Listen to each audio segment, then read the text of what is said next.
Hello there. I've had several people recently ask me if I could tell them very, very simply how to go about marketing. I've actually done a series of 3 videos which sum up what I think marketing is all about. But about a year and a half ago, I collaborated with a client who's very, very successful in the property business to put together a simple course which was actually about how to sell property. And the title of the course was 10 Simple and Certain Ways to Slash Your Marketing Costs and Sell More Property. But I've just been looking at this and revising it slightly for you, because I think that everything that we wrote applies to anything you want to market, really. I don't care what the price is or who you sell to or where you sell. The principles are pretty universal. So I'm going to try and explain some of the fundamentals of marketing very quickly, and this is something you can just listen to. You don't have, there's no pictures or anything. And you need to know these things. You may perhaps at points say, well, I knew that. But the thing is, a lot of the things that you know and that are obvious, you don't apply. I know I'm always making the most dreadful mistakes. Anyhow, as I've often said in the past, a surprising number of people who work in marketing, the professionals, so to speak, seem to have very little idea what they're doing. And that's why you see so many silly TV ads and get so much dreadful direct mail and time-wasting emails and end up on websites that don't explain to you what the hell people are offering. So let's get started with part 1 in this course, and it's maybe the most important thing I can tell you. Success starts with something very simple. Go where the money is. This is all about taking aim. Let's face one simple fact. It really doesn't matter how good what you sell is, or how much skill you have applied to improving it, to making it as good as it could be. Unless you reach the right people, you've just wasted your money. My old boss, David Ogilvy, as so often put it beautifully. He said, you can't sell souls. He said, you can't save souls in an empty church. You've got to get the people. And I found over the years that even a really dull campaign sent to the right people will consistently outperform a great marketing message or an ad targeted at the wrong people. But funnily enough, most people aim at precisely the wrong prospects. A chap I used to work with who's very, very clever and who makes a lot of money once told me that the thing that really obsesses most business people is getting new customers. But the plain fact of the matter is that it is not from new customers that you make most of your money. The people you make most money from are the people who have some relationship with you, however slight it may be. So how can you reach these people?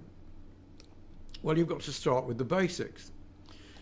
The first thing, the most important thing perhaps of all, utterly vital, make sure that you collect names and contact details of people at every opportunity, and make sure that all the people who work for you are aware of the value of these contact names, the details of these people.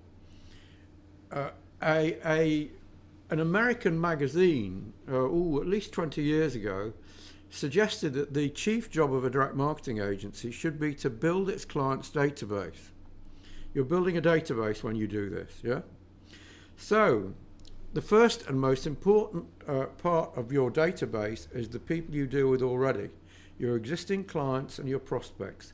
People who have already bought from you, visited your development, or inquired on your website, or responded to one of your advertisements, or rung you up, or visited a stand at an exhibition, people you meet in bars who might be interested, anybody you can think of who might be interested. You've got to spend an awful lot of time thinking about how you collect those names and making sure you don't forget them, because they are money in the bank. People who already know about you, here's some useful statistics for you.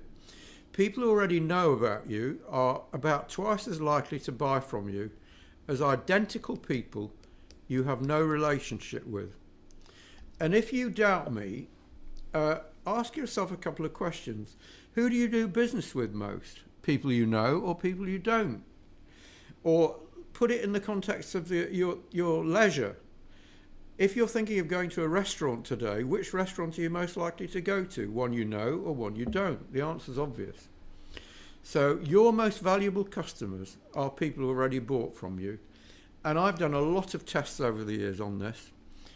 And I find that people who bought from you are about 4.5 times more likely to buy from you again than people who haven't bought from you. And I don't care what you're talking about. If you're selling an investment, investors who bought from you are more likely to buy from you again. If you are selling property, as the client that I drafted this with was doing, then people who bought one property are likely to buy another property, and they're likely to buy them from you. The Shakespeare said that the appetite grows by what it feeds upon. Yeah, you tend to like to you repeat the things. People are creatures of habit, so very important. Your previous customers. Keep these people happy, and they'll become fans, and they may have friends who will be interested. They may well be happy to sing your praises and write a testimonial. Don't hesitate to ask them to write you a testimonial if you've satisfied them. The next most important group are people who've shown an interest. In the case of property, which we were talking about originally, they're people who've viewed your properties but aren't yet ready to buy.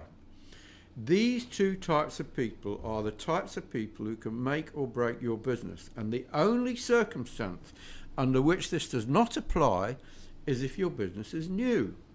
Obviously, you don't have any customers. But I tell you one thing, how do a lot of people start a new business?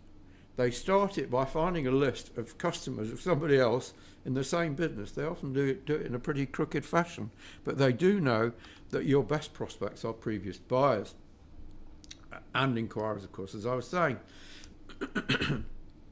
And what's more, these people don't cost very much money to market to. You don't have to advertise to talk to them.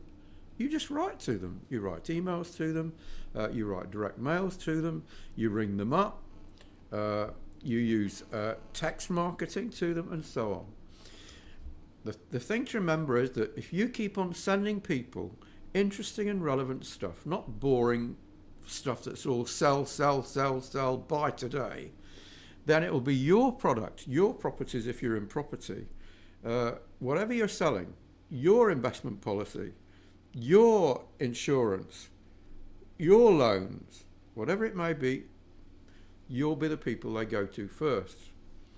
So, very, very important.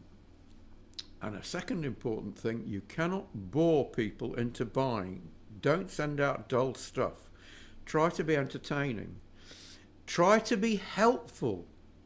I've decided over the years that the secret of marketing is just to help people. All you're trying to do is to help people and help them so well that they choose you. So make it easy to buy. Tell them about the pitfalls they have to avoid. Make everything simple. And occasionally tempt them with a limited time offer. A limited time offer is something that only lasts for a couple of days. I remember years and years ago, I was a consultant to the Franklin Mint who sell collectibles to people who don't know what to collect. And one day, by accident, the Franklin Mint ran an ad which only ran for one day. What I mean by that is the ad was supposed to say, this offer ends on the 31st of March, but unfortunately they got the month wrong.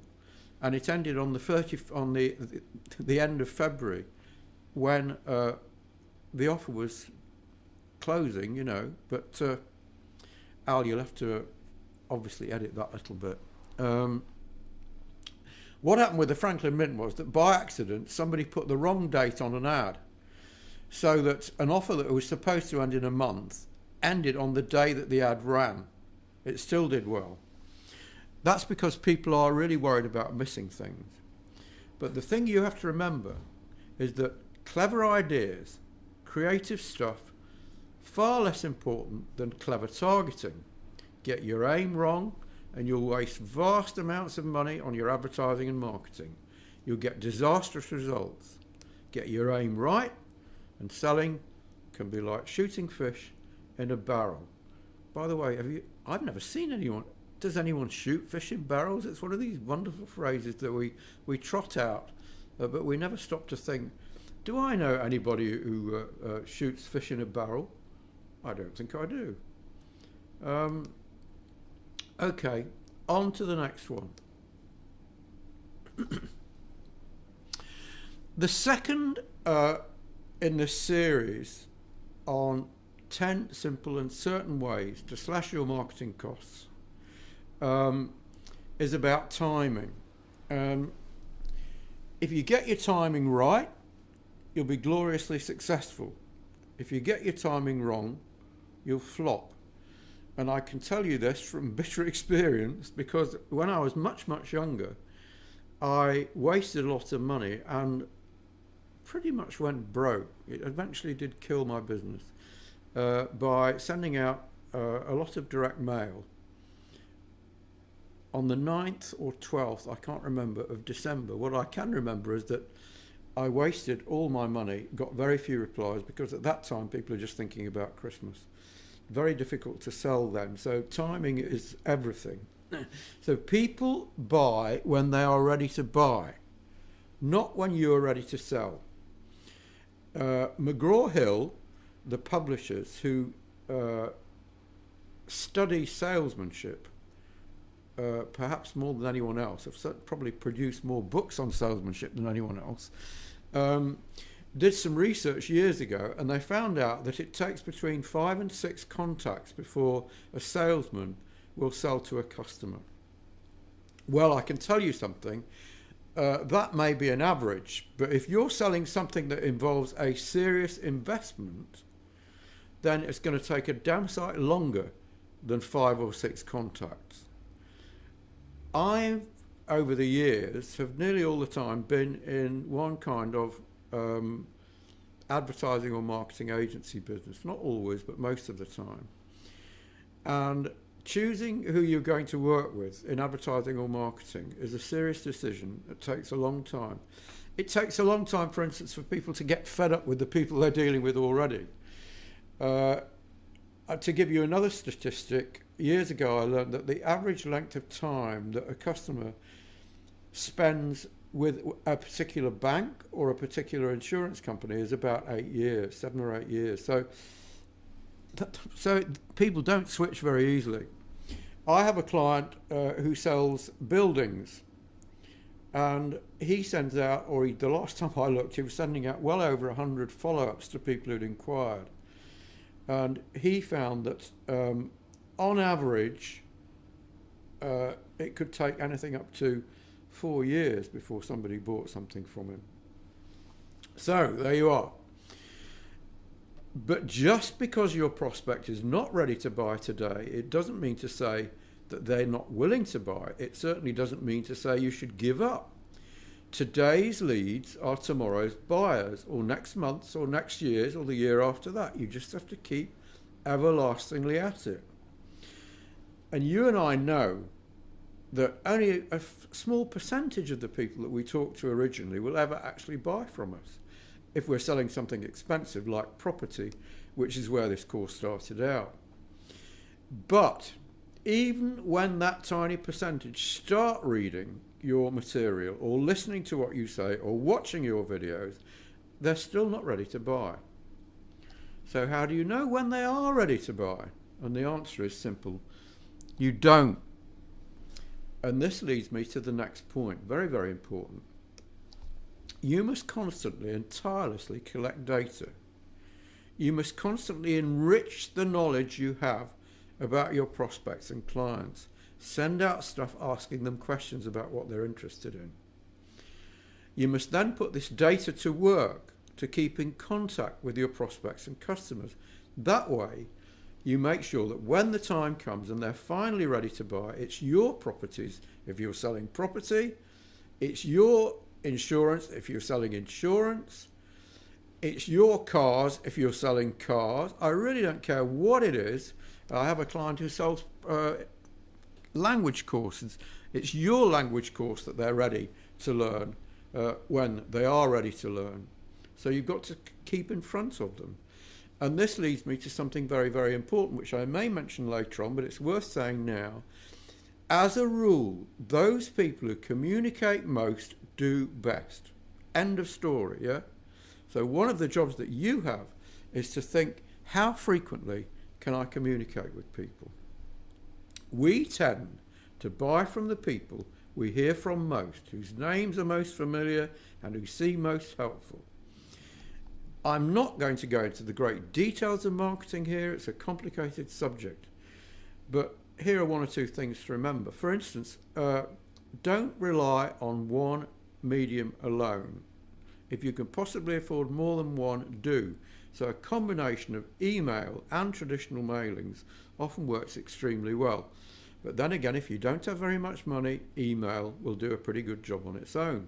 But if you combine email, traditional mailings, a website, a landing page, the telephone, if you start to use everything, that makes a huge difference.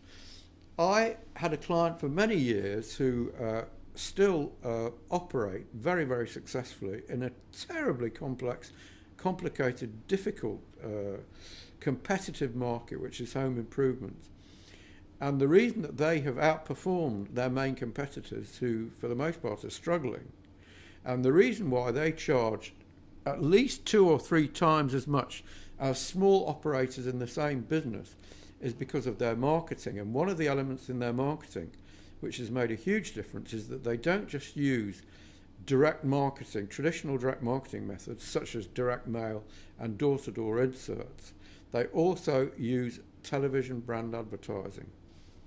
That's by the by. So think about all the weapons you can use, and if at any time you start following the course that I do called Common Sense Marketing, I go into all the various weapons you can use. 12 in all, I suggest you need to understand, but that's by the by. Okay, very important thing, when you communicate with people, particularly through email, don't always just try to sell to them. Try to be helpful. With emails, if you alternate emails that talk about things you want to sell with emails that are just helpful, you will find that this keeps your opening rates up and keeps people with you, because people like to deal with people who are helpful.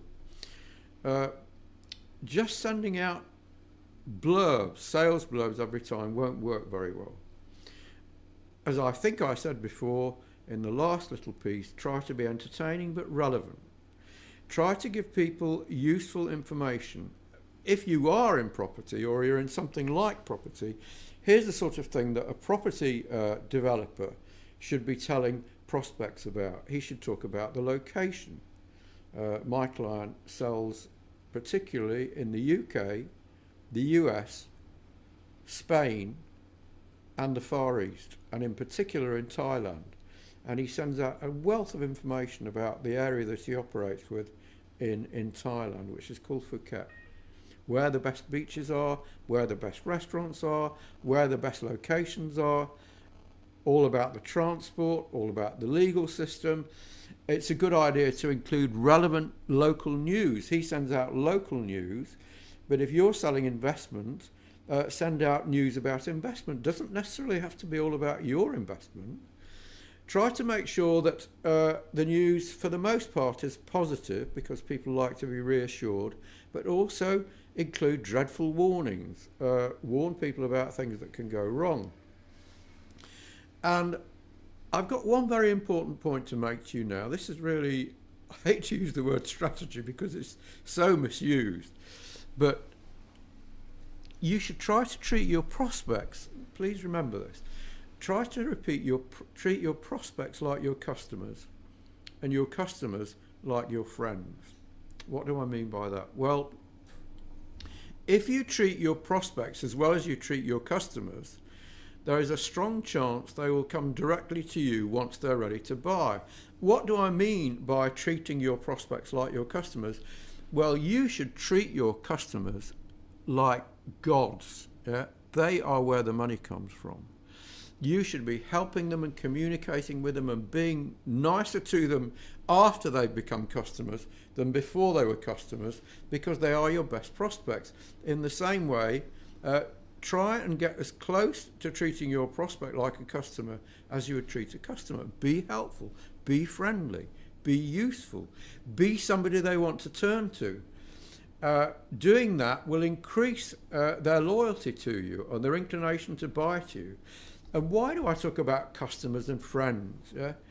Because customers are often disloyal, friends are usually loyal. So if you treat somebody like a friend, they're more likely to be loyal to you, even if they haven't bought from you. I've found this quite frequently. I've actually got business quite frequently through people who had not done business with me, but had recommended me to other people because they thought I was helpful. Anyhow, if you've got any questions about this, just communicate with me in any of the traditional manners. You can email me at drayton@draytonbird.com. You can try and find my phone number. You go on the website, draytonbird.com, and you can communicate with me. And if you've got any questions, I usually try to reply, unless it's something that's really complicated. Some people expect me to give them the answers to all their business problems absolutely free. Well, I don't really do that because, like you, I like to make a living. But if you've got a simple question, email me. If I don't reply, chase me, because I'm dreadfully busy, and sometimes I don't reply, or things get lost in the wash, so to speak. Okay.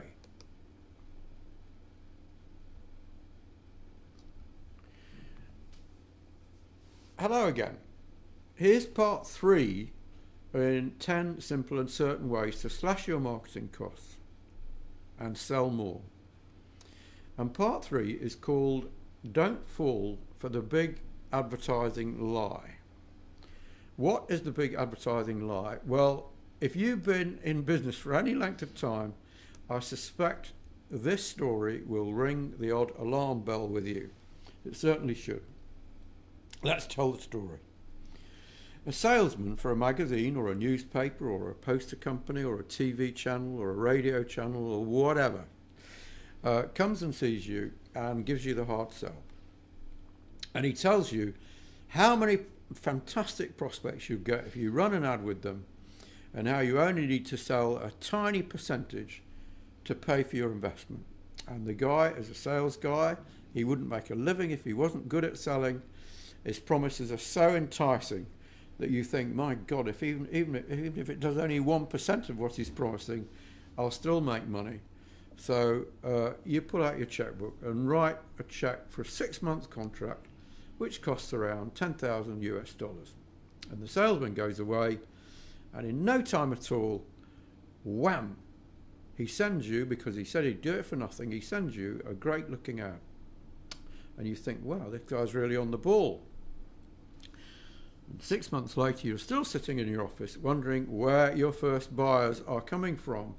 You've run ads repeatedly, they just haven't made any money. So what went wrong? I mean, you're looking around and you notice that your competitors use the same kind of advertising, and it must work, otherwise why would they do it? The ad looked great, it had a really clever slogan, you were really pleased, really clever about you and how wonderful you are, but you still have not enough buyers. So you call the salesman who you wrote the check for and tell him you've had, a lousy response. And he says, yes, he said, I've been thinking about this.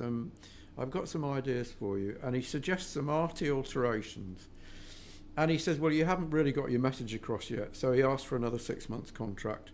And you think, yeah, well, what he says makes sense. He's obviously given us a lot of thought.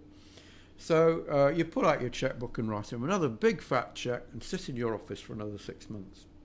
And still nothing much happens. Well, now you're 12 months down the line. You're still struggling for sales, although you've spent thousands and thousands of dollars. And the advertising guy, he knows what I told you in the last of this series. He knows that his best prospect is somebody who's already bought from him. So he rings you up again and you say, hey, come on, this is just a waste of time and it's wasting my money and it's not working, and I told you that 6 months ago, and leave me alone. And then comes the big lie. He says, you don't understand, you see, this is all about building awareness and building a brand. You can't measure this kind of advertising. You just can't count how many leads come in and calculate your return on investment. That would be very misleading. You need a campaign. You have to build awareness. Look at what the big advertisers do. They repeat their ads. You need your name out there so people have heard of you and they recognise your brand. And you know something? The word brand weaves mysterious magic on people. People love the idea of being a brand. And this guy goes on, he says, look, your ad's got to be seen between 6 and 12 times before it even starts to be effective. And not everybody looks at your ad every time it runs. Well, this is all bullshit. This is all bullshit if you're in the business of getting response and getting sales, yeah? And here's the truth about advertising, and I can tell you because I've measured it countless times. As a general rule, your ad, if it doesn't work once, will never work, yeah? No matter how times you run it. It doesn't build, yeah? It actually diminishes each time you run it. Yeah? I know this because I've seen the figures and I've done the tests. People who measure their results as I do know that the first time an ad runs, it attracts the keenest attention. If it doesn't work, then it really won't. The only exception to this, and I know this again through testing, is where what you're selling requires some faith on the part of the customer. This can sometimes be the case with insurance, some kinds of insurance, but generally speaking, the hottest prospects are the ones who reply first. But the truth of the matter is that people who sell advertising to you will actively avoid doing anything that allows you to measure their results. So when you see an ad or a billboard with a great picture and a clever slogan declaring how XYZ property will transform your lifestyle and make the envy of your friends, don't be fooled into thinking it works. The chances are that the people who run it have no more idea than you whether it worked or not, because they were sold by the same salesman. Brand and awareness are terms used by ad agencies and magazine and newspaper sales reps to make excuses for not measuring. Many advertising companies have used this method for decades to keep their customers in the dark about how effective their work really is. I'll give you one specific example. There is a famous advertising man called Jerry De La Femina who wrote a very, very good book called From Those Wonderful Folks Who Gave You Pearl Harbor. If you see it, read it. Jerry had an account called Isuzu, which is a car, Japanese or Korean car. Each time he ran ads, those ads won awards because they were so clever, and they were all based on a guy who was a car salesman who told lies.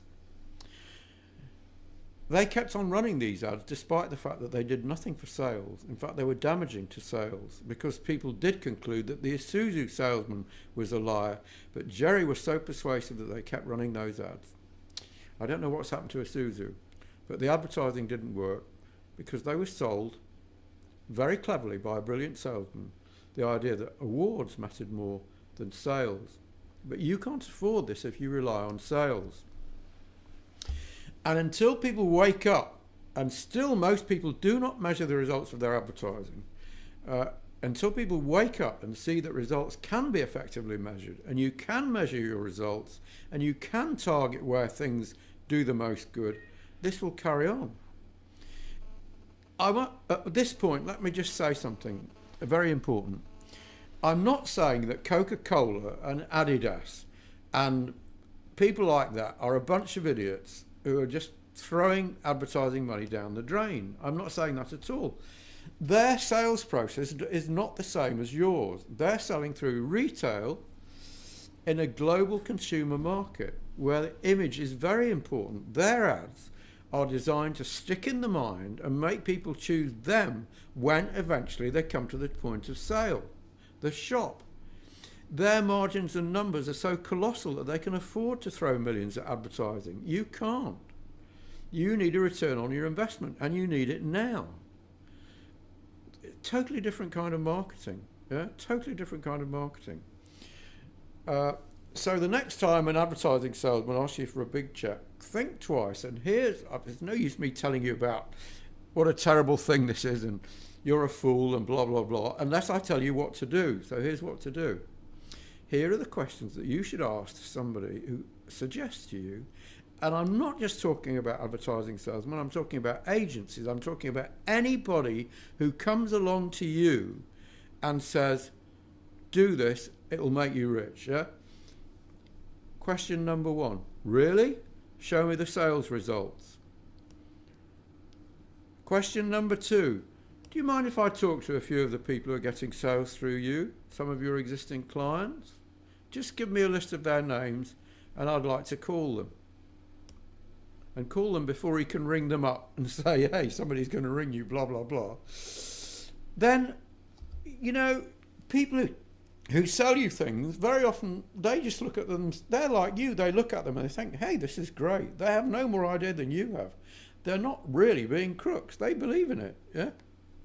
Hard to sell something you don't believe in. So they don't really go into how and why advertising works. So you should say to the guy, listen, can you please explain to me how the ad that you've suggested will work and why it will work and what makes it work? What basis have you for believing it will work? Prove it. And then the killer question. Tell you what, you're very persuasive, and I must say the ad looks great. Let's do a deal. I'll pay you on the results. The replies can go to you, and I'll pay you so much a lead. Believe me, you'll soon find out where you stand. And the last suggestion is one which is very, very effective. If you have a good advertisement or they've created something good for you, that will work. It's called a PI deal, a per inquiry seal. And it's the basis upon which people sell on the internet. It really is the basis for things like Google AdWords, but I haven't really come here to talk to you about that. Come here, when I say come here, I haven't come anywhere. Right. Here's part 4 of 10 simple and certain ways to slash your marketing costs and sell more. And I'm going to start by giving you a quote which I first read in a book by the late John Caples, one of the best copywriters ever to pick up a pen. He wrote a book called Tested Advertising Methods, which I read and reread. And it was one of the most valuable books I've ever read. My boss, David Ogilvy, told me it taught him everything he knew. Read it if you can. But here's something he quoted. John Caples said, the more you tell, the more you sell. This is not original, it's an old salesman saying. But the point it makes is immensely important. Though for some reason I've never been able to understand why hardly anyone, especially salespeople, oddly enough, when they look at advertising, seems to understand how important it is. Let me explain to you why it makes sense by asking you a simple question. Now, if you were sending out a salesman to sell something significant to somebody, would you send that salesman out and say, go and visit people, but never spend more than 3 minutes in their homes? Just leave. Now you wouldn't, would you? You would say, get in there and keep talking till you've made a sale or they throw you out. And that is the definition that you should apply to your marketing communications. Yeah, that's the way you should think about it. Definition is the wrong word. You know, this is a casual talk I'm doing. Let me remind you of the best definition of advertising, which was coined at least 110 years ago by John E. Kennedy, who defined it as salesmanship in print.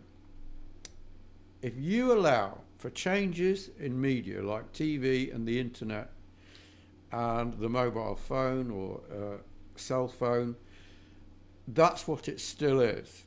If you could afford to, you'd send your best possible salesperson to every prospect, but you can't, and that's why you use other cheaper media. So a good salesman will do this. First of all, he will get people excited, possibly by doing a demonstration, if that's relevant. If those people look as though they're interested and they're really keen and ready to buy, he will try and close a sale there and then. You can do that in your copy. You can go after the first paragraph or two, you can say, if this really interests you, go and do so and so and so and so. I do that a lot, especially with long copy. So that's what the salesman does. But the next thing he does is he then goes away to explain the benefits of what he's selling in full detail and its features, the things that make the benefits so effective. He gives testimonials and says, look, would you like to talk to 10 people who bought from me? Or he can show you pictures of people who bought from you. And he may well say, look, if I'm visiting you today and this costs a lot of money, if you can buy today, I'll give you a special deal. Yeah? So that's a brief summary of an effective sales presentation. But that sales presentation will overcome every objection that the prospect might have to buying. And it will give every reason why the prospect should buy. It will miss nothing out. And the reason it will do that is because it is necessary. Yeah? If you miss out one reason, if you fail to overcome one serious objection, you've just lost the sale. Yeah? You've lost interest. So would you be happy if your salesman, supposedly we're going back to property, which we were talking about, would you be happy if your salesman went to knock on doors and just waved a flashy picture of your properties at someone and read out a snappy slogan and then said, would you like to buy? You wouldn't. It would be crazy, wouldn't it? Your salesman, your copy, your promotional material needs everything in the armory to explain everything that you've got thoroughly and what the benefits are. Now, let's go through one or two of the things you've got to do. You've got to explain what makes you different and better.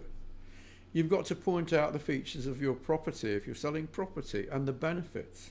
Yeah? You've got to give testimonials. You've got to make an offer, just like I just mentioned now, yeah, to clinch the sale if the time's right. And this isn't some idle theory I'm talking to you about. This has been widely proven. The more benefits you offer, the more replies and sales you get. The more questions you answer that your buyers might have, the better you'll do. If you sell a financial service, you will find that very, very effective is just to have a section that says questions and answers, yeah? So you've got to do a complete job. So let me, going back, because the guy I'm talking about, Adrian, who sells properties all over the world, he listed the things that he thought were necessary if you wanted to sell a property. And you try and use your imagination and apply this to what you sell. He said you should list every room with the dimensions, list the size of the plot, the house, the kitchen and all the other rooms. Talk about potential capital returns. Talk about projected rental returns. Talk about the details of everything that's included, including the quality of everything that's made. Talk about customization options for your buyers, how they can get variations. Talk about the qualities of the material. Talk about the building methods. Mention anything that's unique about the qualities of what you've actually been, what you're offering.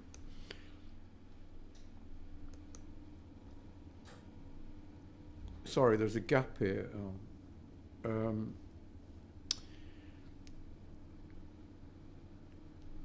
Talk about the building methods. How was the thing built?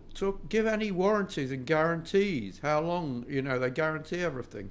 Talk about the legal structure, what you have to do legally. Talk about how long it takes the thing to build. Talk about the payment options and the schedules. with the exact figures. To reveal any additional costs such as taxes, stamp duty and registration fees. If you're selling something that goes through the post, you might have to talk about how much it costs you charge for postage if you do. Or you may have to talk about the taxes. In England they have value-added tax, which is 20%. In the case of property, he talked about any facilities that were available on the site and close by. For instance, they may have a pool. What about car parking? Then what about driving times? How long does it take to drive to important places like an airport, the shopping, the beaches and hospitals?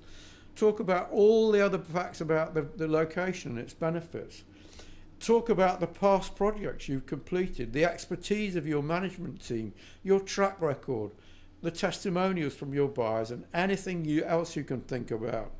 And he said, and I do mean anything. So try and apply that to what you're selling. Think about it. You can't afford to miss anything out. You have to be specific at all times. Don't say it's very good. Say how much better it is. Give percentages. Go into detail. And here's a very important point. If you mention things that your competitor doesn't mention, even if your competitor offers the same things, you will beat your competitor because you own that thing that you've mentioned. And I'm going to talk a little bit more about that in part 5 of this series, which is called Differentiate Yourself.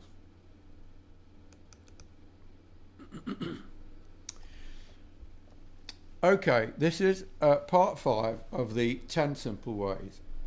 You have to differentiate yourself. What do I mean? When you get right down to it, marketing is about choice. People only have a certain amount of money. Will they invest it with you or someone else? Will they invest it in what you sell or something that someone else sells? The first step in pushing them your way is to differentiate yourself. What makes you different and better? If you were a client of mine, you would soon find that almost the first thing I send you is a thing called a briefing template. And in part 1 of my Common Sense Marketing program, I go through that briefing template. And almost the first thing I say is, what's different about you? Yeah. Now, it can be quite difficult to differentiate yourself. And I'm going to stick with the analogy I gave from the original version of this talk, which was about property. So, differentiating yourself, if you're selling property for instance, is not about the range of tiles you offer and the kitchen appliances being state of the art. It's also about the basics of what you do well. I have a client in Spain who rent out more cars than anyone else in Spain, and a lot of the stuff that I send out, we email every week, has nothing to do with the actual rental of the car. It's to do with things like what happens if something goes wrong. Do we guarantee the lowest price? Where should you go? How would you like to have a free car rental for a week and so on? Nothing to do with the basics of car rental. You have to go beyond the basics.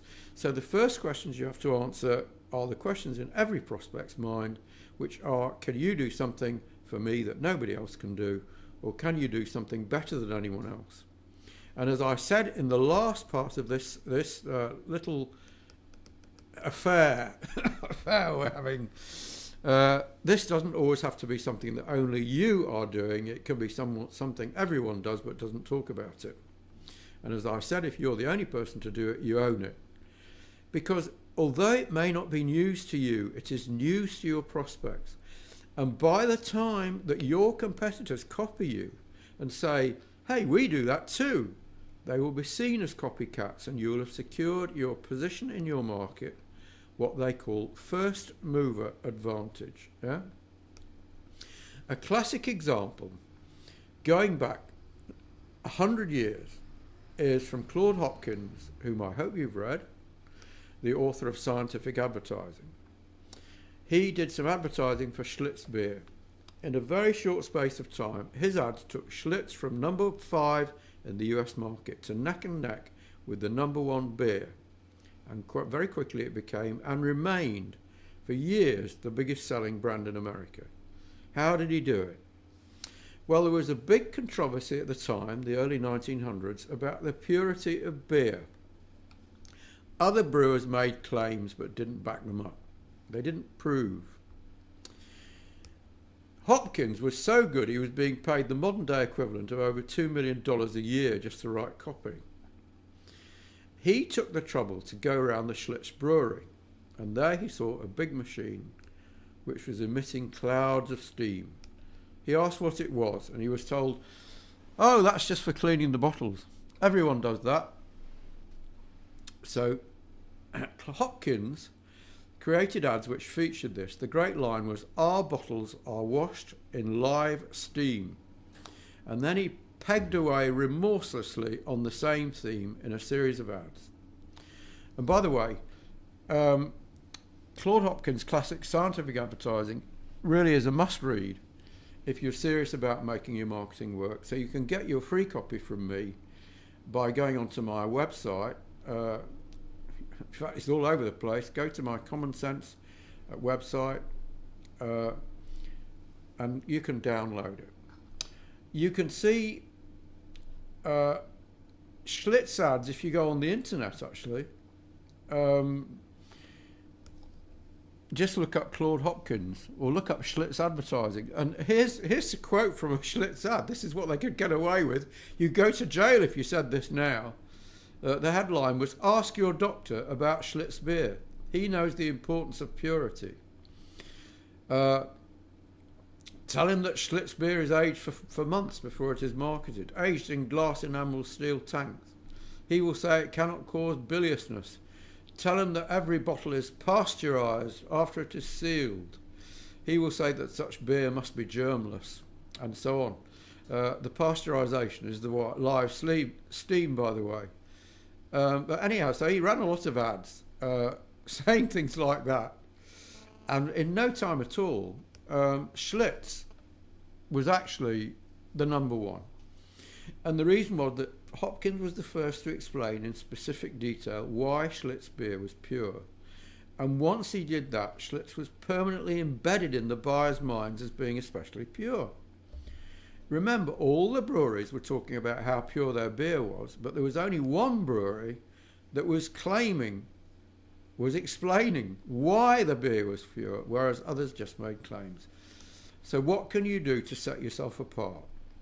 Simply think of what you do well. Go into detail about how you do what you do.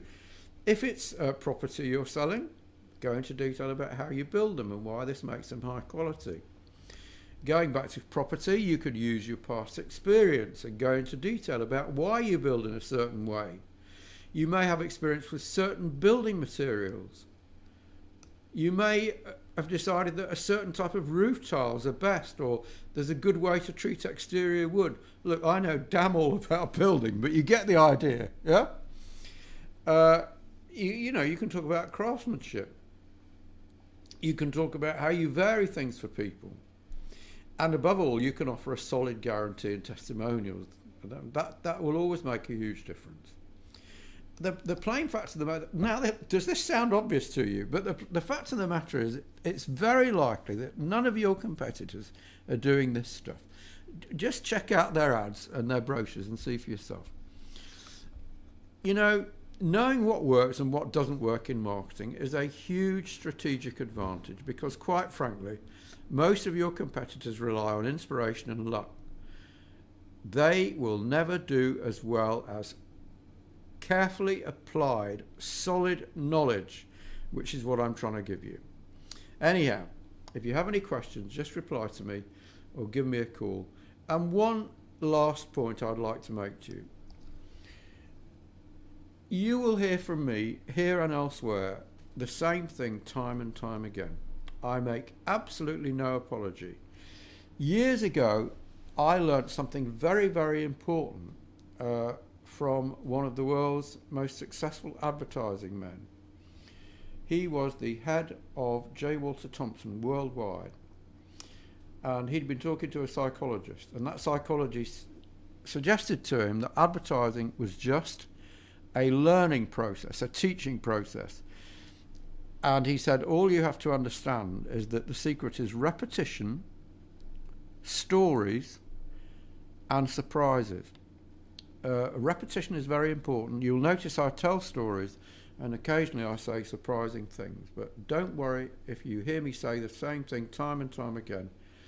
I have found that I have to listen to the same thing time and time again before I really understand what I have to do.